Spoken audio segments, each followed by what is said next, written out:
আল্লাহ রাব্বুল আলামিন বলবেন লিমানিল মুলকুল ইয়াউম, আজকে রাজত্ব কার? কথা বলার কেউ নাই, কথা বলার কেউ নাই। লিমানিল মুলকুল ইয়াউম, কথা বলার কেউ নাই। লিল্লাহিল ওয়াহিদুল কাহ্হার, আল্লাহ রাব্বুল আলামিন বলবেন আজকে রাজত্ব একমাত্র আল্লাহর, কেউ নাই পৃথিবীতে। থাকবেন কে? সবাই বলেন থাকবেন কে?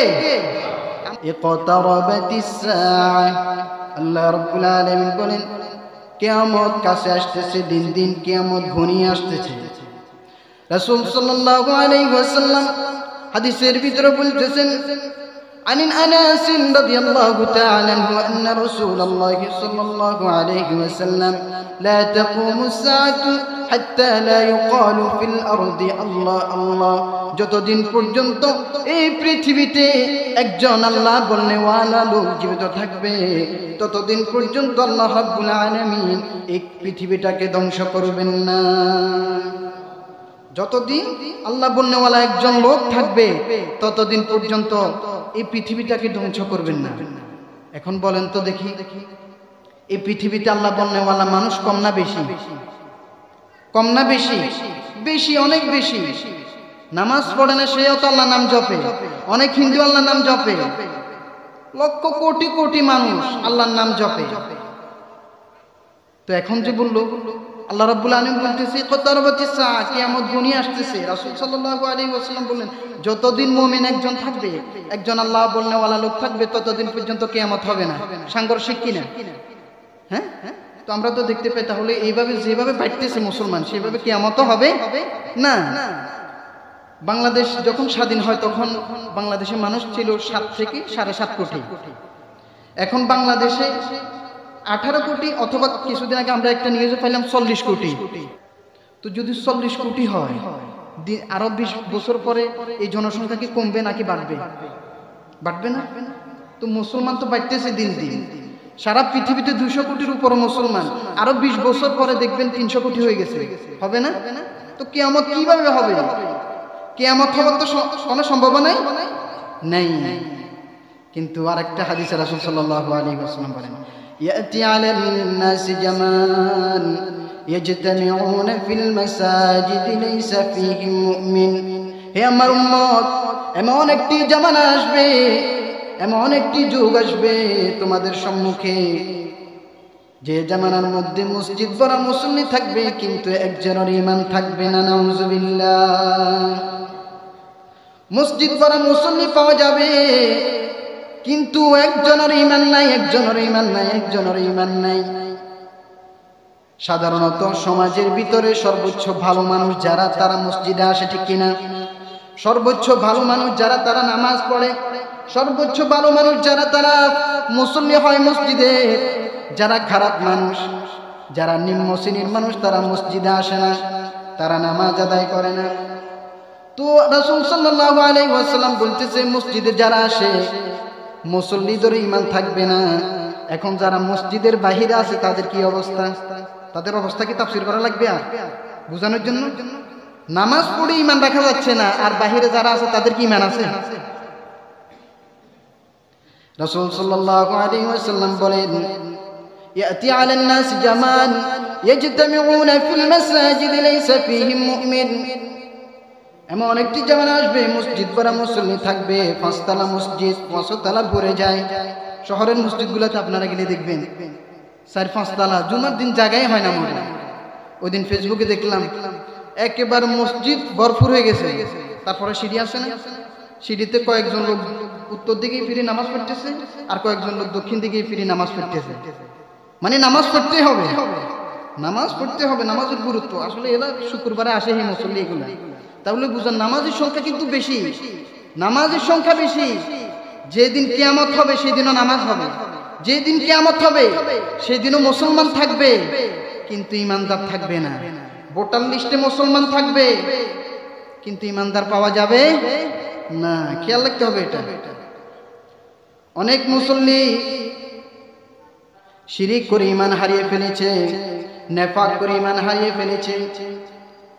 5 ওয়াক্ত নামাজি, দাড়িওয়ালা, পাঞ্জাবিওয়ালা, কিন্তু কোরআনের আইনের কথা বললে চেহারা কালো হয়ে যায়, আছে না নাই? আল্লাহর কসম, এমন নামাজির ঈমান নাই, এমন নামাজির ঈমান নাই। নামাজ পড়তেছেন ঠিক, কিন্তু আপনার ঈমান নাই। সেই জন্য ঈমানদার যতদিন থাকবে ততদিন পৃথিবী টিকে থাকবে, নামাজি যতদিন থাকবে ততদিন পৃথিবী টিকে থাকবে না। কারণ নামাজি হলে কিন্তু ঈমানদার হয় না, ঈমানদার ভিন্ন জিনিস। ঈমানদার হতে হলে আল্লাহ রাব্বুল আলামিনের যত নিয়ম আইন কানুন আছে, সকল আইন কানুন আপনাকে নির্দ্বিধায় মেনে নিতে হবে। তাহলে আপনি মুমিন হবেন, আপনি ঈমানদার হবেন। যখন কিছু মানবেন কিছু মানবেন না, আপনি নামাজি হতে পারেন, দাড়িওয়ালা হতে পারেন, পাঞ্জাবিওয়ালা হতে পারেন, কিন্তু ঈমানদার হতে পারেন না। আপনার জন্য আল্লাহ রাব্বুল আলামিন এই পৃথিবীটাকে টিকিয়ে রাখবেন না। রাসূল সাল্লাল্লাহু আলাইহি ওয়াসাল্লাম বলেন, কিয়ামতের আগে যখন মানুষের সংখ্যা, ঈমানদারের সংখ্যা যখন কমে যেতে থাকবে, নামাজি বাড়তেছে কিন্তু ঈমানদার কমে যাচ্ছে। বাংলাদেশে ঈমানদারের সংখ্যা কয়েক হাজার মোড়ে, ভারতে আছে কয়েক হাজার, সৌদি আরবে আছে কয়েক হাজার, পুরো পৃথিবী মিলে ঈমানদারের সংখ্যা হচ্ছে ৫-১০ হাজার ঈমানদার রয়েছে। আল্লাহ রাব্বুল আলামিন তখন চিন্তা করবেন যে এই ৫-১০ হাজার ঈমানদারের জন্য এই পৃথিবী টিকিয়ে রাখবো না, এই ৫-১০ হাজার ঈমানদারের জন্য এই পৃথিবী টিকিয়ে রাখবো না। তখন আল্লাহ রাব্বুল আলামিন ইয়ামেন দেশ থেকে একটি বাতাস দুনিয়াতে প্রচার করে দিবেন, পাঠিয়ে দিবেন। রাসূল সাল্লাল্লাহু আলাইহি ওয়াসাল্লাম বলেন, ওই বাতাস রেশমি কাপড়ের চাইতে নরম হবে। ওই বাতাস পৃথিবীর সকল মানুষের গায়ের মধ্যে লাগবে। যত মানুষ পৃথিবীতে বেঁচে থাকবে তত মানুষের গায়ের ভিতরে ওই বাতাস লাগবে। ওই বাতাস লাগার সাথে সাথে যাদের কলবের ভিতরে ঈমান আছে, ওই বাতাস লাগার সাথে সাথে তারা দুনিয়া থেকে বিদায় নিয়ে ইন্তেকাল করে যাবে। তারা ইন্তেকাল করবে, তাদের রূহ কবজ হয়ে যাবে। ওই বাতাস লাগার সাথে সাথে তারা পৃথিবীতে বেঁচে থাকবে না, মারা যাবে, সবাই মারা যাবে, ঈমানদাররা মারা যাবে। কিন্তু বেঈমানের গায়ের ভিতরও লাগবে, বেঈমান মারা যাবে না। এই শুনবেন যে কি বাইতুল মুকাররমের মসজিদের মুয়াজ্জিন সাহেব মারা গেছে, কিন্তু খতিব জীবিত আছে, খতিব জীবিত, মুয়াজ্জিন সাহেব মারা গেছে। মানুষগুলো বলবে ইন্না লিল্লাহি ওয়া ইন্না ইলাইহি রাজিউন। সাধারণ মৃত্যু। আসলে কি সাধারণ মৃত্যু? সাধারণ মৃত্যু? সাধারণ মৃত্যু না। ওই মুয়াজ্জিন সাহেবের কলবের ভিতরে ঈমান ছিল, ওই বাতাস লাগার সাথে সাথে মুয়াজ্জিন সাহেব মারা গেছে। শুনবেন বড় মসজিদের ইমাম সাহেব মারা গেছে, আপনারা শুনে ইন্না লিল্লাহি ওয়া ইন্না ইলাইহি রাজিউন বলবেন, দুঃখ প্রকাশ করবেন, ভালো মানুষ ছিল,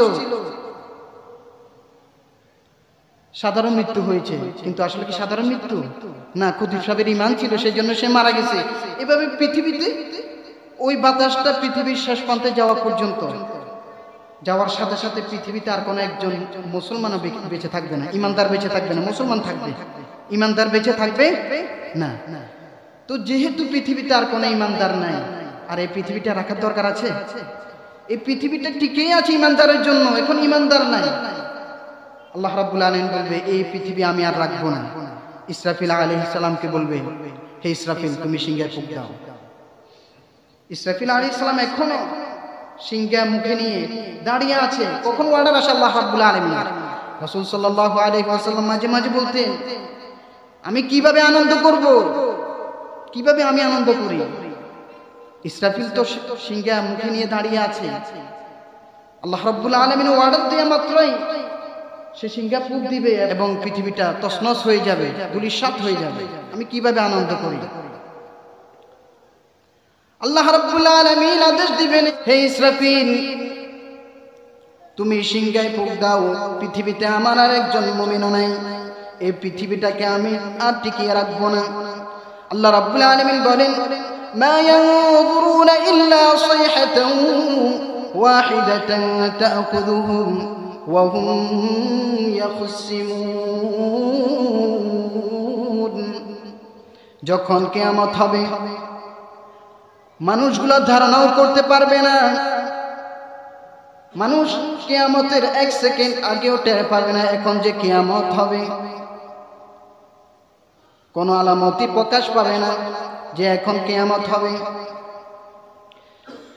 মানুষগুলা খানা হাতে নিয়ে দাঁড়িয়ে আছে, খানা মুখে নিবে। এই মুহূর্তে ইসরাফিল আলাইহিস সালাম সিংহে ফুঁক দিয়েছে, ওই খানাগুলা হাতে নিয়েছে ঠিক, কিন্তু আর মুখে দেওয়ার সুযোগ পাবে না। মুখের ভিতরে পানি নিয়েছে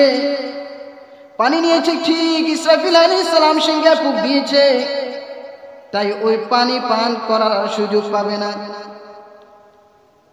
মানুষগুলা দুনিয়াবি কাজকর্মের মধ্যে ব্যস্ত থাকবে, এই সময় আল্লাহ রাব্বুল আলামিন অর্ডার দিবেন সিংহে ফুঁক দেওয়ার জন্য।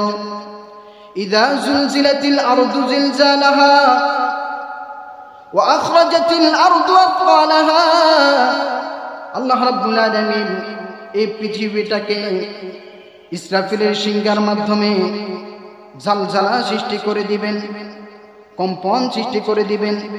ইসরাফিল আলাইহিস সালাম সিংহে ফুঁক দিবেন তিনটি। প্রথম সিংহে ফুঁক দেওয়ার পরে কি কি হবে, কোরআন হাদিসের ভিতরে আল্লাহ রাব্বুল আলামিন এবং রাসূল সাল্লাল্লাহু আলাইহি ওয়াসাল্লাম সুস্পষ্টভাবে বর্ণনা করে দিয়েছেন। আল্লাহ রাব্বুল আলামিন বলেন, ইয়াউমা তারাউনাহা তাযহালু কুল্লু মুরদিআতিন আম্মা আরদাআত ওয়া তাদউ কুল্লু যাতি হামলিন হামলাহা وترى الناس سكارى وما هم بسكارى ولكن عذاب الله شديد। যখন ইসরাফিল আলাইহিস সালাম প্রথম সিংহে ফুৎকার দিবেন, পৃথিবীতে যত মায়ের গর্ভে সন্তান থাকবে, প্রাণীকুল মানবকুল যত মায়ের গর্ভে সন্তান থাকবে, ইসরাফিলের সিংহে ফুৎকার দেওয়ার মাধ্যমে সাথে সাথে পেট পেটে ওই সন্তানটা জমিনে পড়ে যাবে। অনুভব করতে পারবে না যে তার পেটে বাচ্চা ছিল, এখন প্রসব হয়ে গেছে, একটুও কষ্ট হবে না। কারণ এর চাইতে বড় কষ্ট কিয়ামতের ঝাঁকুনিটা দিয়েছে আল্লাহ রাব্বুল আলামিন। এখন অনেক জায়গায় আমরা দেখি গর্ভবতী মহিলাদের বাচ্চা হতে চায় না, তারপরে কাটি বাহির করতে হয় কি না, সিজার করে বাহির করতে হয়, কত কষ্ট। কিন্তু ঝাঁকুনিটা কেমন হবে কিয়ামতের একটু অনুভব করেন। মানুষগুলা টেরও পাবে না, মায়েগুলা টের পাবে না, সকল মায়ের গর্ভ থেকে বাচ্চাগুলা জমিনে পড়ে যাবে। আল্লাহ রাব্বুল আলামিন বলেন, يوم ترونها تذهل كل مرضعة عما أرضعت وتضع كل ذات حمل حملها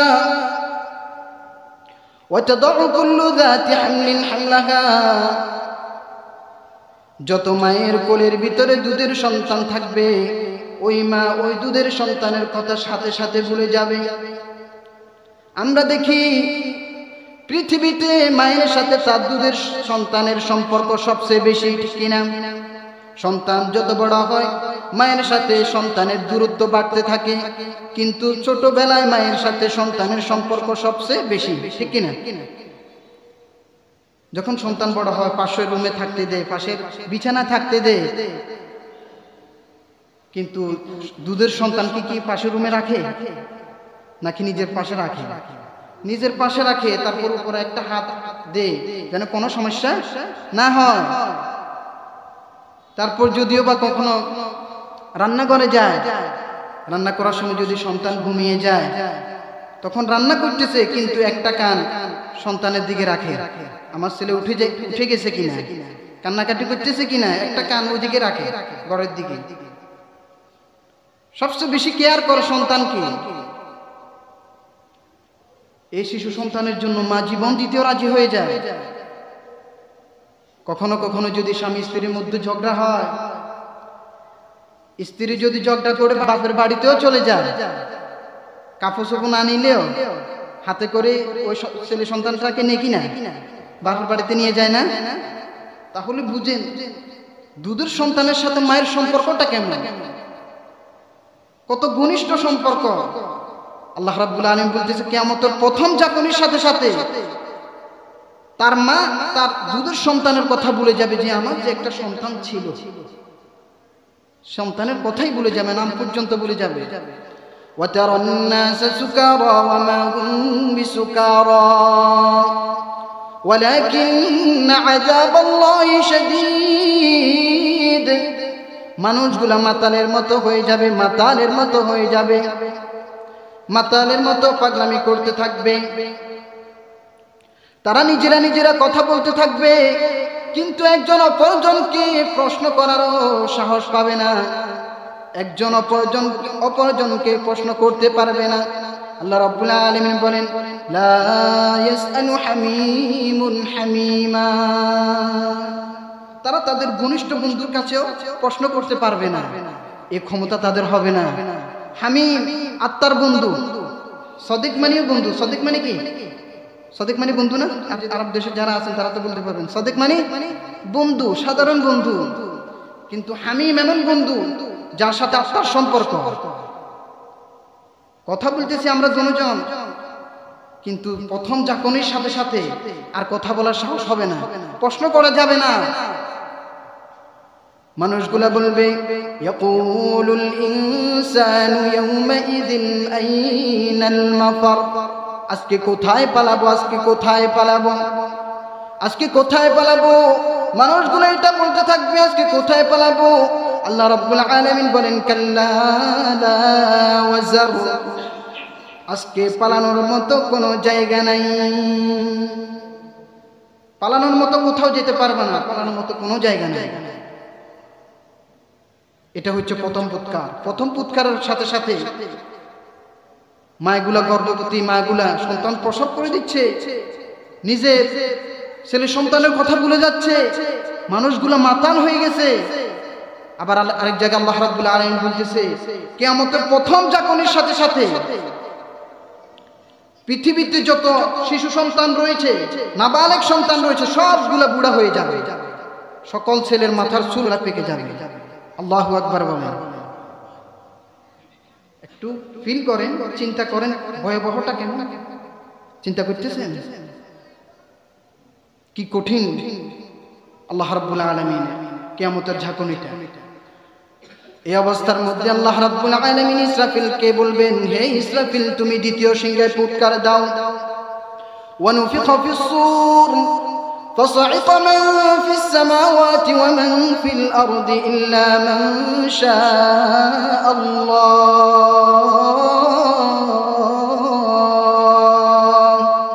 আল্লাহ রাব্বুল আলামিন বলেন, ইসরাফিলের সিংহা ফুৎকারের মাধ্যমে, দ্বিতীয় সিংহা ফুৎকারের মাধ্যমে পৃথিবীতে যত প্রাণী ছিল আসমান জমিনে, সকল প্রাণী মৃত্যুবরণ করবে। যত প্রাণী জীবিত ছিল সকল প্রাণীর মৃত্যু হয়ে যাবে। আল্লাহ রাব্বুল আলামিন বলেন, ইযাস সামাউ ফাতারাত, আসমানটা ভেঙে যাবে। ওয়া ইযাল কাওয়াকিবু তাতারাত, আকাশে যত নক্ষত্র রয়েছে সকল নক্ষত্রগুলো জমিনের মধ্যে পড়তে থাকবে। ওয়া ইযাল কুবুর বুসিরাত, কবরগুলোকে খুলে দেওয়া হবে। কঠিন ভয়াবহ অবস্থা। একটার সাথে এক গ্রহ আরেক গ্রহের সাথে সংঘর্ষ লেগে আগুনের কুণ্ডলিতে পরিণত হয়ে যাবে। নদীর পানিগুলোর মধ্যে আল্লাহ রাব্বুল আলামিন আগুন ধরিয়ে দিবেন। কি ভয়াবহ পরিস্থিতি! পৃথিবীতে কোনো প্রাণীকুল বেঁচে নাই। শুধু ওই কঠিন পরিস্থিতির মধ্যেও 12 জন সৃষ্টিজীব, আল্লাহ রাব্বুল আলামিন 12 জন সৃষ্টিজীব বেঁচে থাকবে। আল্লাহ রাব্বুল আলামিন বলেন, ওয়া ইয়াহমিলু আরশা রাব্বিকা ফাওকাহুম ইয়াওমাইযিন সামানিয়া।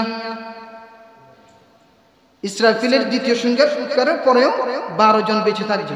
ওই 12 জনের কথা তাফসীরের মধ্যে এসেছে। 8 জন হচ্ছে আল্লাহ রাব্বুল আলামিনের আরশ বহনকারী ফেরেশতা। 8 জন আল্লাহ রাব্বুল আলামিনের আরশ বহনকারী ফেরেশতা, আর 7 জন হচ্ছে মালাকুল মাউত, জিবরাইল, তারপরে ইসরাফিল, আরেকজন কি মিকাইল। এই 7 জন বেঁচে থাকবে। আল্লাহ রাব্বুল আলামিন আজরাইলকে বলবেন, হে আজরাইল, আর কে বেঁচে আছে? আজরাইল আলাইহিস সালাম বলবে, ইয়া রাব্বুল আলামিন, আরশ বহনকারী 8 জন ফেরেশতা বেঁচে আছে। আল্লাহ রাব্বুল আলামিন বলবে, ওই ফেরেশতাদের জান কবজ করো। ওই ফেরেশতাদের জান কবজ করা হবে। ওই ফেরেশতাদের আকৃতি তাফসীরের মধ্যে এসেছে, ওই ফেরেশতাদের আকৃতি হচ্ছে ভেড়ার মতো। কিসের মতো? ভেড়ার মতো। ওই ফেরেশতাদের পায়ের তালু থেকে টাকনু পর্যন্ত উচ্চতা হচ্ছে জমিন থেকে আকাশের দূরত্ব যত, এতটুকু। তাহলে বুঝেন, যদি টাকনু পর্যন্ত হয় এতটুকু জমিন থেকে আসমানের দূরত্ব, তাহলে তাদের আকৃতিটা কেমন হবে? ওই 8 জনকে মৃত্যুবরণ করে দেওয়া হবে, জান কবজ করে দেওয়া হবে। আজরাইলকে আল্লাহ রাব্বুল আলামিন বলবে, আর কি বেঁচে আছে? আজরাইল বলবে, আমরা 4 জন বেঁচে আছে, 4 জন ফেরেশতা। বলবো, ওই 3 জনের জান কবজ করো তুমি। ওই 3 জনের জান কবজ করে দেওয়ার পরে আজরাইলকে বলবে, আল্লাহ রাব্বুল আলামিন তো জানে কে কে বেঁচে আছে, এটা কি জিজ্ঞেস করা লাগে? আল্লাহ রাব্বুল আলামিন জানে না কে বেঁচে আছে, তারপরে জিজ্ঞেস করতেছে আর কে বেঁচে আছে। বলবে, ইয়া রাব্বুল আলামিন, আর সৃষ্টিকুলের মধ্যে কোনো প্রাণ আর বেঁচে নাই, শুধুমাত্র আমি আছি, আমি আর আপনি আছেন। আল্লাহ রাব্বুল আলামিন বলবে, হে মালাকুল মউত, তুমি মরে যাও। মালাকুল মউত মরে যাবে,